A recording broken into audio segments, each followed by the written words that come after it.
righty, good evening, everybody, and welcome to the Eagles Breakdown Postgame Show here on the Edge Philly Sports with your boy Matty B, joined by this ensemble group of individuals, and let me introduce them. We'll start up there in the left diagonal pan box, Austin Hamill on the Hacking Third Show. Austin, good evening. How are you? Doing good, Matt. How about yourself? I'm doing fantabulous. Right next to him, or right above me, Mr. Joe Marks of the Patterson Fanatics. Joe, how are you? What is up, Matty B? And then, of course, down there, right next to me, where it's way too close for my comfort, if you ask me, Pat from Amber, a.k.a. the Gobbler. I don't know. What else do you go by, Pat? I'm just all over the place here. I don't know anymore. I've lost how many shows I'm here, but anyway, dude, I'm pumped up to talk some birds, Matty B. Me too. And then joining us on the phone via live from Lincoln Financial Field, the man himself, Al Zafiri. Let me bring Al on real quick. Al, can you hear me, or am I coming? I can hear you, boys. Can you hear me loud and clear? We can Yes. hear you. Did you really, Al? You told me that you were going to run to your car as soon as the game was over, so you could StreamYard in. It sounds like you did. Are you okay? You want to take a break? I'm walking the streets now. I got the Link to my right, Wells Fargo to my left, and Bleeding Green right now, boys. Good. Yeah. It was a good game. It wasn't a great game, but it was a good game. A lot of positives to take out of this one. Absolutely, a lot of positives, and I just want to get key into one thing right off the bat. I guess maybe midway through the second half, when the offensive play calling was, let's just call it, less than stellar, the Bluebirds came out, and you know, I know it's Philadelphia. I get all that. I understand what we are and how we can react, but was it a deafening shower of boos when the play calling became, let's call it, frustrating? I would put deafening on the table, but I wouldn't. It was very noticeable. You couldn't hide it, and all the offensive coordinators, the offense, they heard it, they knew it coming off the field. You could see it in their face, looking down, walking back toward the sidelines. An easy 3 and outs. This game, the score should have looked a lot different. We should probably at least have 10 more points. Bad missed call from the refs on on pass interference. But, you know, listen, it's Philadelphia. When we're not happy, you're going to know it. No, and then what a difference a half will make. And let me go over to, let's go up to Joe Marks. Joe, we talked about the lackluster first half. The Eagles escaped that half with a 13-7 lead and then came out in the second half and took advantage of their best friend all night, and that was a turnover. The Eagles scored 4 turnovers in this game, and they created another one right at the beginning of the second half. Did you feel, obviously, with the way that the play calling began to kind of change, it was a DeAndre Swift show at that point, but how excited were you when they generated that turnover to come out of the locker room, Joe? Was that something you needed, like a little shot in the arm for you? I needed that, but I needed points off of it. The 3 prior turnovers in the first half with very little points to come away from was disappointing. And that's really what left a bitter taste in my mouth at halftime. So to get that turnover in the second half meant that we weren't done being hungry for the ball, and we weren't done trying to capitalize, unlike what we did in the first half. Yeah, Al. So how was the building when they forced that turnover coming out of halftime? Oh, well, shaking, as you can tell. I mean, it's funny how the sea of emotions kind of went through the entire game. But, I mean, this city missed Eagles football live in town. And when they got that first Eagles touchdown, the first one in the Link this in 2023, the girders felt it in Lincoln Financial Field. Matt, you were tweeting out kind of throughout the game, and you were expressing your concern over the play calling. What exactly? Now, what are you seeing, Pat? Are you seeing a vanilla play calling from the coordinators? Are you seeing a different type of quarterback in Jalen Hurts? Are you seeing a different type of offensive line from the Eagles? What exactly is you think the problem is so far throughout the first 2 games of the season when it comes to the plays? Well, the play calling, like Joe Marks mentioned, okay, you take a deep bomb to Devontae Smith, which got you in the red zone. But after that, you got vanilla real fast because what the Vikings were doing, they were bringing tons of pressure to you, and you didn't have an answer for that. It was very vanilla. They knew what you were trying to do with the ball. And to me, through the course of this game, it looked like Devontae Smith was the only one going deep. He only caught 2 deep balls after that. I mean, look at the passes that Goddard and AJ Brown caught, right? They were all they were dink and dunk passes. They weren't really going downfield. They weren't stretching the field by any means. So that's the part that concerns me about this. And then they actually the OC actually turned on his thinking cap. Brian Johnson said, "No, we can run the ball. We decided we can just run the ball," and that's what they did effectively. But, just a little bit looking further in, this is a inferior opponent. So when you're kind of looking down the yellow brick road here, it's someone's going to wind up saying, "Let's shut that down." Then what do you have? So that's some of the concerns I see going forward. Yeah, Jalen Hurts tonight, 18 for 23, 193 yards. He averaged about 8.4 yards a pass, touchdown. He did have an interception. He was sacked 4 times for 22 yards with a rating of 98. Austin, what is going on? Is Jalen Hurts a different quarterback in 2023, or is this something schematic that he's dealing with?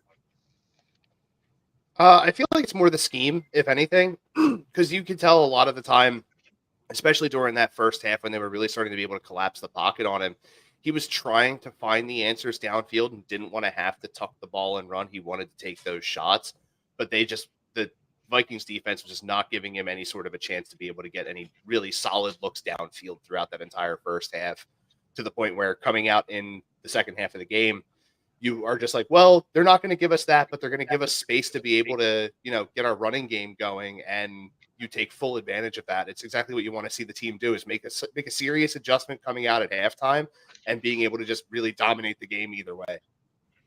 Yeah, no, I agree. Let me get Al. You there? Al, can you hear me? I am here. Okay. All right, Al. Next question for you. Here's one of the stat of the night for me. DeAndre Swift, good night nurse. 28 carries, 175 yards, 6.3 carry, a touchdown, and that 43-yard scamper down the sidelines, who essentially sealed the deal tonight. What was the energy? I mean, obviously you could see this thing kind of unfolding throughout this game. Yes, last week, of course, he got one touch, but he came back and he answered the bell in front of the hometown fans. The love, I could hear it on TV.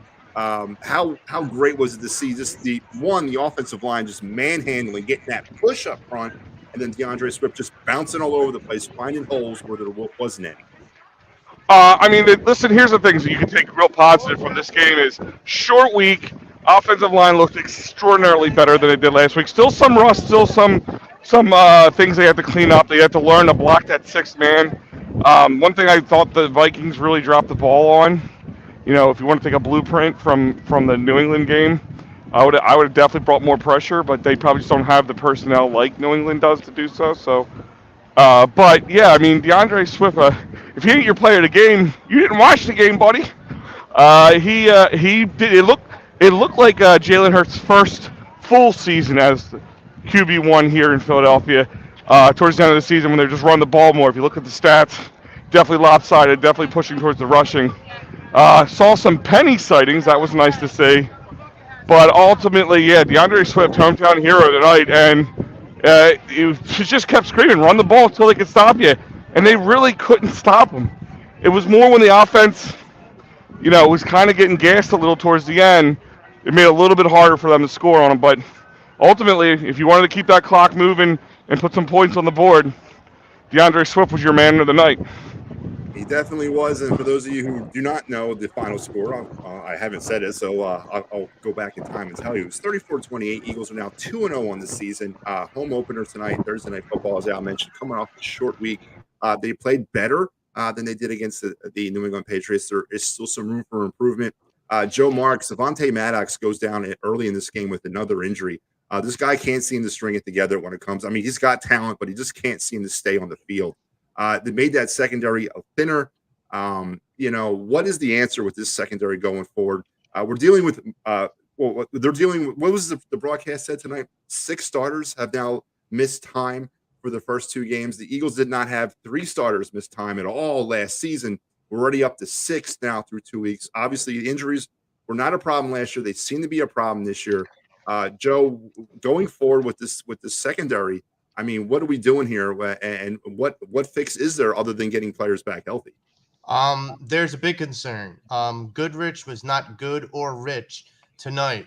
The problem really becomes when people looked at this roster and really applauded what Howie Roseman did. What? I'm sorry. What'd you say? Who? What? What was that name you mentioned?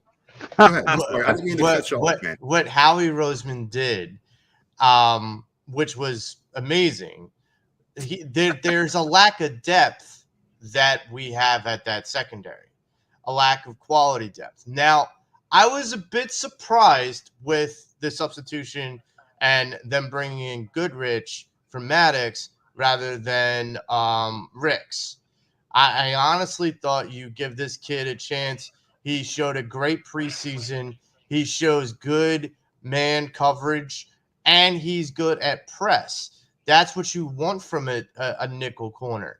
You want a guy who's going to be able to get up on the line and be able to bump that guy from being able to do a quick slant across the middle. The Boston Scott went out early. The defense is depleted. Yeah, you're going to have injuries. We got lucky last year with the amount of injuries that we had. But this is the NFL. And honestly, you also have to keep in mind that last season we probably were healthier because we exited the playoffs earlier.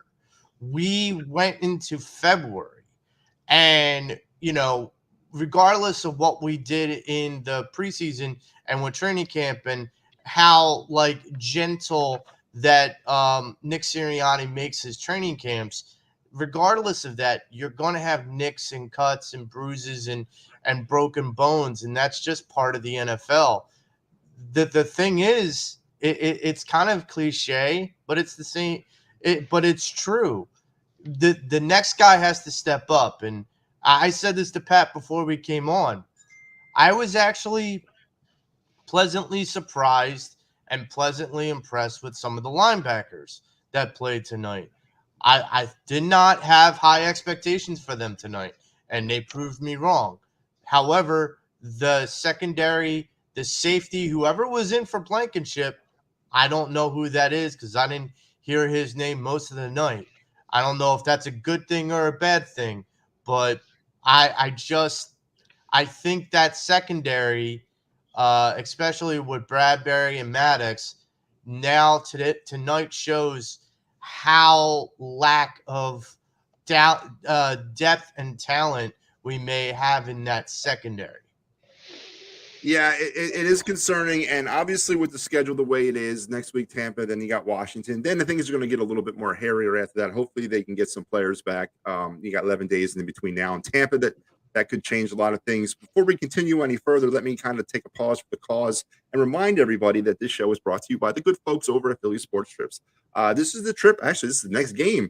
Monday night in 11 days down there in the Bay of Tampa, where the Eagles will battle the Buccaneers. Make sure that I think it's sold out. But if it's not, go head over there anyway at phillysportstrips.com and check out everything they have to offer on this trip. Hollis Thomas, Vince Papale, David Akers, just to name a few, will be on that trip. So head over to Philly Sports Trips if you want to travel like the pros, and who doesn't?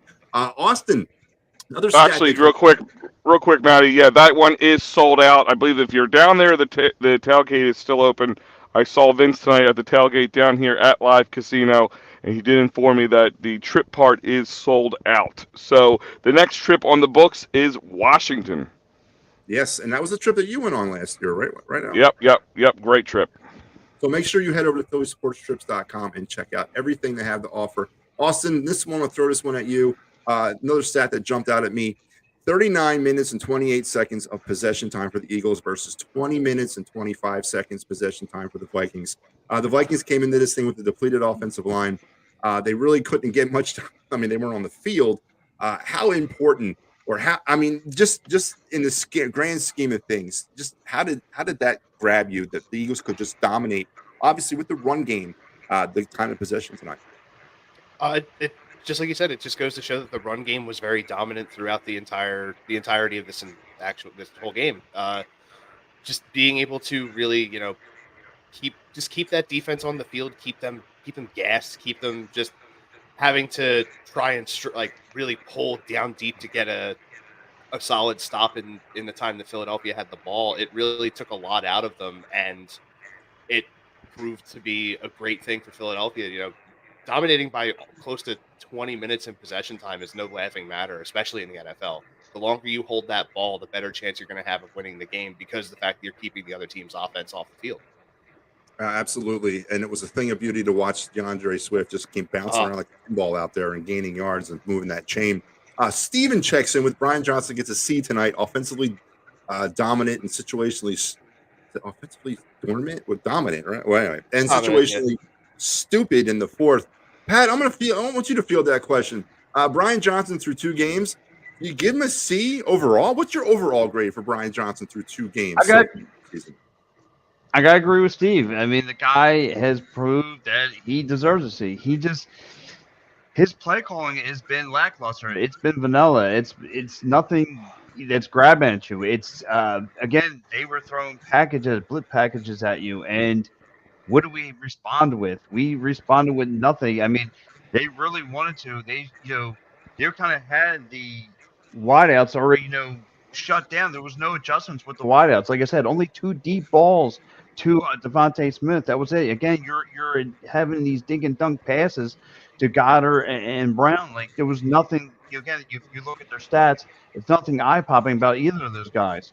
So yeah, it fits the bill. A C is what fits the bill for Brian Johnson. A terrible play calling, and luckily the Eagles did force 4 fumbles. I mean, it was nice to see that from the defense. Again, the defense was a major part of the Eagles winning tonight. So let's not escort from that. And of course, again, what symbolizes it? You go to DeAndre Swift, let him run the ball, and he did dominate it. But going aerial, no, you really didn't have an answer for it. Al, one thing tonight that the Eagles did not do tonight that they did last year was they shut down Justin Jefferson basically last season. Tonight, he got pretty much anything he wanted, with the exception of the Eagles kept him out of the end zone. 11 receptions, 159 yards, 14.5-yard average. His longest was a 30-yarder. He was targeted 13 times. Al, what was it like from your vantage point there at the link? Was he running free all night, or what were you seeing that he was doing to create that separation? No, I mean, listen. When I was actually talking to somebody before the game about that, I said, if you do what Tampa did last week, he's going to get his yards. That's going to happen. He's an elite wide receiver. It's almost impossible to shut him down. What happened last year was an anomaly. To think it was going to happen again. 1 catch off 6 opportunities and 7 yards total. That's not going to happen again.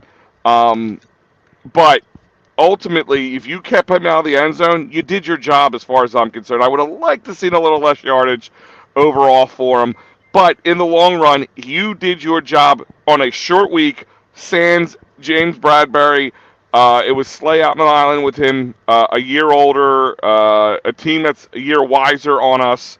I mean, I think the one thing overall that Eagles fans in general have to kind of come to grips with, we're not going to have many, if any, getaway games like we had last year. Some games it was just cruise control. But this year, people have tape on you. They have ideas on you. They've had a year to scheme against you. They know what you have. They know your deficiencies. So it's going to be a lot harder. Games are going to be tighter and a little uglier. But we saw, again, what we saw in New England. Good teams can win bad games. And this wasn't even a bad game. It was a good game. They let that team hang around more than they should have. It should have been at least another 10 points on the Eagles' end of the scoreboard and maybe like 7 or less on the other side. I would have said maybe 14 or less. But I mean, yeah, I mean, he wasn't running rampant on the Eagles, but there was times that he broke tackles. There was times there was some missed open field tackles. But if you can keep him out of the end zone, I feel like you're doing your job for the most part. Two Yeah, back-to-back games, 150 receiving yards, and 0-2 in both games. Really yeah, frustrating. he definitely That that goes a lot that of time. Joe Marks we like to call the Kirk Cousins effect. Yeah. Did you guys see Kirk Cousins run out to the field tonight? Guy looked like he was wearing a Kevlar like bulletproof vest. I mean, did you guys see he was bulging out of his uniform? Pat, I know you noticed it, but did you not see that big flak vest he was wearing? I mean, has he got some rib issues that I wasn't aware of? Anybody know about that? Well, he did do a KFC commercial, so Yeah, maybe maybe he put that's what on that was about. some LBs. Maybe that was about it. It was So let's go that over was some of actually the. something I had made notice of near the end of the game when he made that touchdown pass to Hawkinson. They actually had like a bit of a zoomed in shot on him, and as he made his turn to make the throw, you could see him wince in pain as he was making that throw. So it could be there's something going on with the ribs or the hips or something. Yeah, some ribs issues. For the night, though, the Eagles first downs, they 24 first downs to the Vikings 19. The Eagles out yardage the Vikings 430 to 374. The Eagles did commit. Where's the penalties? That's a big one that I like to talk about. Eagles committed 7 penalties for 45 yards. They turned the ball over once. Of course, the big stat there: the Vikings turned the ball over 4 times. Quentin chimes in with a comment here, and I'll throw this down to Pat. The AJ Brown animated on the sidelines. Did you see that? I know what he's talking about. Towards the end of the game, AJ was like a little upset, maybe because he wasn't getting the ball too much. Pat, is there anything maybe we should be concerned about there, or is this just AJ wanting to get his time in the spotlight? Yeah, he definitely wants to get his touches, and again, there's a major difference from a Shane Steichen to a Brian Johnson's playbook, and the catches he's getting are 10 yards and under. The catches he was getting last year were down the field. It's a huge difference, and that's where I can see why he's upset. I would be upset too. Like, what's going on with this playbook? Where's the design? You're designing these little, hook routes, whatever. I mean, this is good. This is Madden for Pete's sake. You know what I mean? Like, what are we doing here? What are we doing? It's just, it boggles my mind. Again, you have one of the bigger playmakers in the league as far as a tight end too, not getting the touches he should be getting, not the long balls he should be catching either. So, like I said, it all goes back to Brian Johnson and what's he going to have to answer for the sloppiness that he's been designing, and what bailed you out again? It goes back to square one of DeAndre Swift rather, bailing you out running the ball. So if the Vikings were to figure out how to shut that down, the Eagles would have been some big time trouble, because if you saw it in single coverages, Jalen Hurts really looked like he didn't have a solution to go to other than trying to scramble out the pocket.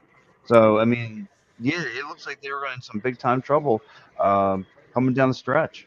So based on last week's numbers, we did get a little bit better passing. Dallas Goedert, who had 1 target last week, had 7 targets tonight, 6 receptions, 22 yards. DeAndre Swift caught 3 receptions.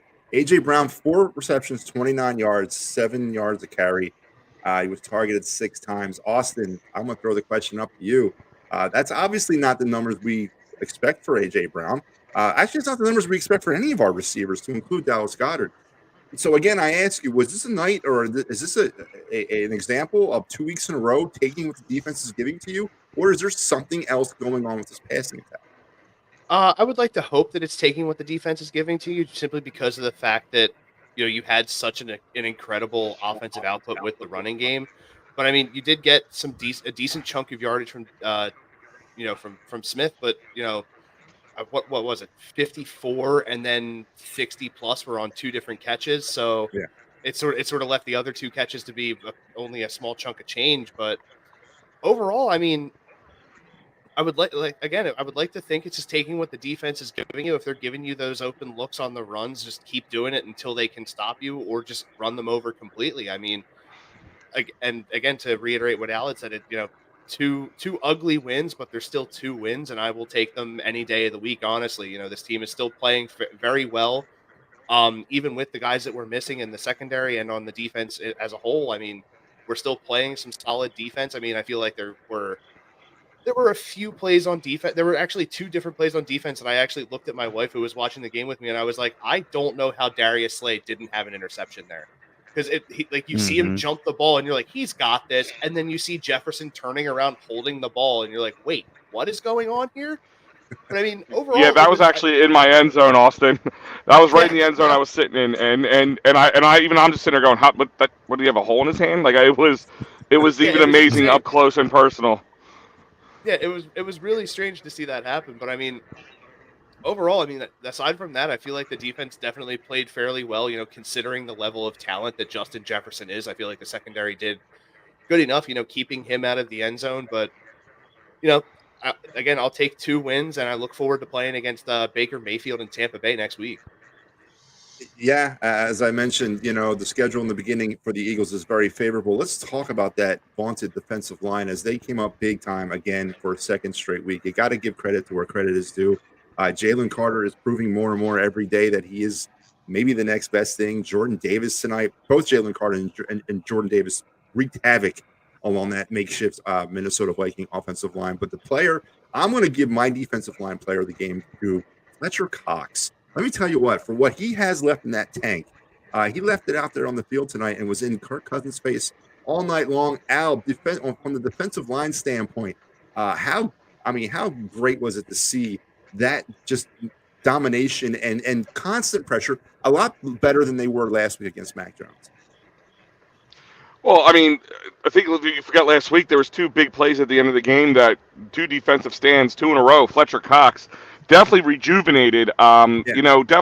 Definitely buying into his role as, you know, a mentor to Jordan Davis, to Jalen Carter, and Will.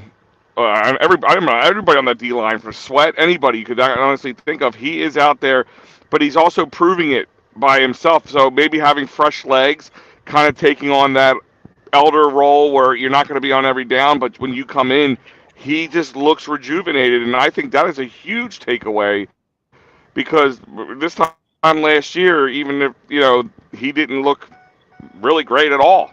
They had a couple good splash moments, but other than that, he looked gassed. And when they re-signed him this year, a lot of people were complaining and upset about it. But obviously, he knew it. The Eagles knew it, and they trusted him enough to give him like that $10 million contract for 1 year to do it. And it's just over the last 2 games, he's looked really good, and he's leading by example. And that's you couldn't ask much more from Fletcher Cox right now. Yeah, and you know who else leads by example almost on a daily basis? That would be my man, Dave Cherry. If you have any workman's compensation, motor vehicle accident, personal injury, or criminal law questions or concerns, Dave Cherry is the man you need to call, 610-565-0300. Or visit him at www.cherryinjurylaw.com. Tell him Matty B, the Eagles breakdown, and the Edge of Philly Sports sent you. Joe Marks, back to you now. Listen, it is the DeAndre Swift puzzling or why he didn't play in week one. Are we going to see a steady diet of DeAndre Swift between now and the end of the season? No. I'm a full believer that he and this running crew is still running back by committee. I do not believe he's going to be the lead back. I think he's going to give you good games. I think that injuries are the reason why we have 4 good running backs is because Kenneth Gainwell went down prior to the game and because Boston Scott went down during the game. It's good to have those guys like a Penny and a Swift to be there. When we talked about the depth about the secondary, there's a lot of depth when you look at the running back room, and tonight is proof of why that's important. So no, I don't think Swift is going to become the bell cow for this running back room. I honestly think it's still going to be a shared effort. But I wanted to touch on a little bit of what Pat's been saying about defense for the Vikings. I honestly think that as much as we can gripe about how little Jalen threw or how well Jalen threw tonight, they played an umbrella zone coverage, which if you throw into that, especially with 8 men back and 3 men up, which is what Minnesota pretty much played most of the game, you're asking for problems. And if Jalen forced the issue, you're looking at a possibility of Jalen throwing more than 1 interception tonight. Pat?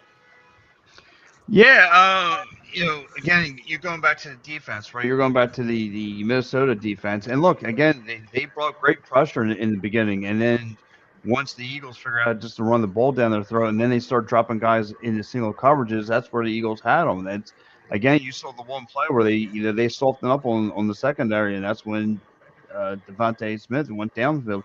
But however, like you said, you put more pressure in Jalen Hurts' face. Yeah, he's going to have some mistakes, and you saw it was real criss across the middle, and he got picked tonight. But I mean, we should be more excited though about our defense. So I mean, I got to give credit, a little credit to the Vikings defense, but our credit to our defense. And how do you want to name it? Like Matty B, you talked about Fletcher Cox. I mean, you could pick anybody. Jordan Davis had a sack. I mean, he was again creating havoc down there. Zach Cunningham was showed up big time. I mean, there was a bunch of guys on that front four. It was just getting to the quarterback and getting nasty. So bringing tons of pressure where Kirk Cousins again was getting collapsed on, getting in hits and all that fun stuff. So one thing about this defense, they come out to shoot, the floodgates open for these guys. They're ready to go. So if our offense can match that, right at the shoot, you should be just fine. I think the defense, my concern all season long is going to be the defense. And now we're adding injuries to this. Obviously, I'm not sold on the depth. I'm not sold on the starters, to be honest with you. I don't want to see the defense keep getting hurt, but I got to give them credit where credit's due. They played a lot better against probably a better quarterback in Kirk Cousins. I mean, he's not the most mobile guy, and neither will be Baker Mayfield, but they played better, and they handled their business. Gentlemen, we're running out of time, so let's kind of go around the room. Austin, we'll start with you. Give me your summary of this game. Give me your summary of things that stood out to you personally or stood out to you that concerned you or encouraged you. And going forward, how do you feel overall this game was? The main thing that encouraged me was seeing the offensive line being able to push as hard as they could throughout this entire game to keep the running game alive and well throughout especially the second half. DeAndre Swift, an incredible performance. I feel like he gets at least a feature back look next week. And if the running game can stay as strong as it is right now, I would not mind running as much as we did tonight. I absolutely agree with you, Joe. What about you? I was very impressed with how the Eagles kind of bent their opponent to their will, and we adapted from being an aerial attack to being a pound and ground kind of attack. And like that's kind of motivating for me, because that means that this offense can beat you so many different ways, that we have so many different it would be pretty much impossible to game plan if you're a defensive coordinator for the opposing team, to figure out, okay, what do we do? Because if we keep the safeties back, they run all over us. If we bring the safeties up, they throw all over us. What do we do? Pick your poison. So going forward with the rest of the season and going forward after this game, I look forward to seeing more of that, the Eagles imposing their will on their opponents. And our man down there at the scene in South Philly, Big Al, what you got? I mean, listen. I think the biggest takeaway, and I feel like this is getting kind of swept under the rug a little bit, is that this team played very well, considering the fact that they're coming off a short week. This is the second game of the season, first home game coming home for them, and they played well. I mean, they played very well. I mean, I'll say well, not very well, not yet. We always say this, that game 1, 2, maybe even 3 of the season nowadays is just extended preseason. The fact that this team, and to kind of go back to what somebody said earlier about Jalen Hurts, like, I'm not really worried about him just yet. I'll push the panic button maybe a week or two down the line, if maybe even a little further. But again, this team has not. They practice together. They've had joint practices together. I think A.J. Brown was frustrated, but that's A.J. Brown. And that's any diva wide receiver. They're going to get upset when they're not getting their touches.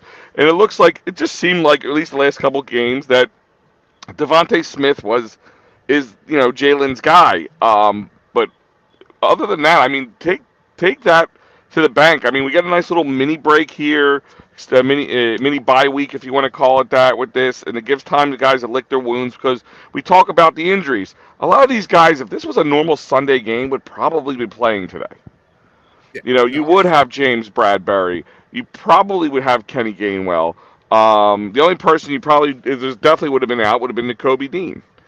So, in my eyes, I'm a little worried about depth with the injuries, but ultimately, guys are really stepping up. I'm super excited about Jalen Carter and Jordan Davis, especially Jalen Carter. He is just eating them alive up there. Now, listen, they had a New England offensive line that wasn't that's been banged up. They didn't have their starting center today with Kirk Cousins, so I take a little bit of that into consideration. But overall, this team is kind of answering the call that people want to know, can they win? Yeah, they're winning. It's just not going to be pretty. Everybody buckle up, understand that it won't always be pretty, but W's are what gets you into the postseason, not moral victories. Pat, what about you? Yeah, I want to piggyback a little bit with Al. I got some good news and I got bad news about this game. The good news is, yes, this team has won. They're 2-0. The defense kind of were forcing fumbles. They forced 4 of them for you tonight. They did their part. They were hitting. They were getting to Kirk Cousins, one of the premier quarterbacks in the league. If you want to say top 20, that's fine. But anyway, one of the again, getting to one of the quarterbacks. Looked solid. I liked what I saw from the front four. However, I got questions about the secondary because there was hiccups in the secondary where Kirk Cousins was picking them apart, whether it was uh, Justin Jeffries or whatever, whether he was rotating the rock. I do have some of that because there was some hiccups that he was finding down the field.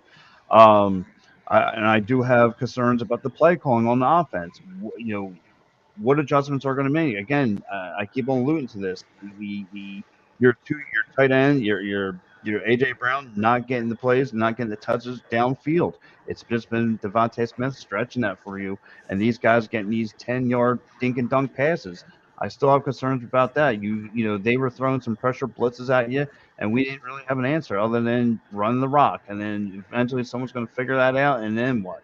So I do have concerns moving forward. So that's what I could take away from the game.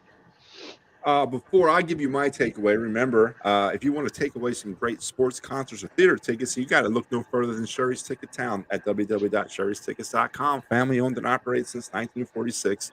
Save an additional 10% when you enter the promo code EOP10. And then once you're done taking away those great concert tickets or sporting tickets, head over to Dolan's at 24 East Sellers Ave in Ridley Park, where good times go to multiply. Go in there and tell PJ that the good folks over here at EOP sent you. Gentlemen, my takeaway is this: when you lose 2 coordinators in the same season, the offensive defensive coordinator, you're gonna go through some sort of new growing pains with the head coach and the coordinator and the players. And every season is different. Al, you alluded to it a couple times tonight. It's not 2022. You Philly fans out there better start gearing up for that too. So the thing is, every season is different, and it is going to be maybe a different route to victory, and every game is not going to be 58-25. There are some concerns offensively with this team. I don't see the same Jalen Hurts, and it's only 2 weeks into the season. I see something different in him. I don't know quite what that is. I don't like some of the depth along the defense. I don't like some of the starters along the defense. So there's differences. That doesn't mean they can't overtake those differences and then be better for it. But they won 2 games, and we lose sight of that all the time. That we win. We want to win a certain way. Win is a win is a win. They're 2-0, and we're better off 2-0 than 0-2. So that's my takeaway tonight. Before we go, Al, I'll start with you. Where can the good folks out there find you? I guess the question is, where can't you find me? But of course, Wednesdays 8:30 with Fred and Joe on EOP Live. The Fightings final, you'll be seeing me. I'll be this Saturday. I'll be in there. And also, you'll go to EOPsports.com. We got a lot of articles coming out, and I will be back down at the Philly Stadium next week. So for the Mets series. So check me out. Austin, any parting shots, and where can we find you? Yeah, you guys can find me on Twitter at Austin_EOP, and then here on Edge of Philly Sports Thursday nights on the Attacking Third with Pat down here below me and my co-host Gus, talking Philadelphia Union soccer. Swing on by, may learn a thing or two if you don't really know much about it. But either way, you're going to have some fun being able to hang out with the guys. And Mr. Marks. You can find me on Twitter at JoeWolf112680. You can also find me on EOP. My show's on a little bit of a break, but Pat joined me on Saturday mornings with Pattison at Fanatics, and we're looking forward to some big things in the future. And Mr. Gobbler. All right, let me pull up the Rolodex. You can catch me, Pat from Amler, on EOP, Twitter, and also you can catch me right here in the Fighting Finals with Matty B. You can catch me here on the upcoming Flyers post-game show. Of course, any time they need me to fill in for the Eagles post-game show, I'll be here. And of course, you can find me on all the time. You can find me on Steel Steps. You can catch me PM and the AM on Sunday mornings. Just about everywhere here on the EOP. Love being with part of the team. So, guys, get all your EOP contact. And speaking of, Steel Steps coming out to you tomorrow at 10 p.m. And of for course, all I'm your Matty Axon B. fans. And I'm Matty B. You can find me as the host of the Talking Philly Sports Matty B show. And then, as Pat mentioned and Al mentioned, the Vikings final. And thank God, clear the ice, the Flyers postgame show. We're getting ready. We're like less than a month. We're about a month out. No, less than a month out from the start of the hockey season. So, yeah, it was a busy time for everybody here at the network. Folks, it's been a pleasure and an honor coming and delivering you. Speaking, Matt, real quick. Matt, to cut you off real quick, I mean, speaking of the Flyers coming around, I know some people might be rolling their eyes talking about Flyers, but we always love talking Flyers here. But you have a great Flyers guest coming up this Monday, right? I do. Jim Jackson will be joining me on my show. Whoa! And we'll be Nice. talking the future of the. Well, I want to find out exactly what is the new era of orange and black. So Jim's going to come and join me as well as Kyle Quinn from 94 WIP is going to come stop by, and as he does every week. We're going to break this game down and preview the Tampa Bay Buccaneer game for you. Even though we have an 11-day in between, but we still got to do what we got to do. Can't wait for that show on Monday. So please make sure you're tuned back in for that and everything else here on the Edge Philly Sports. So we talk again, folks. Go Birds. We're out.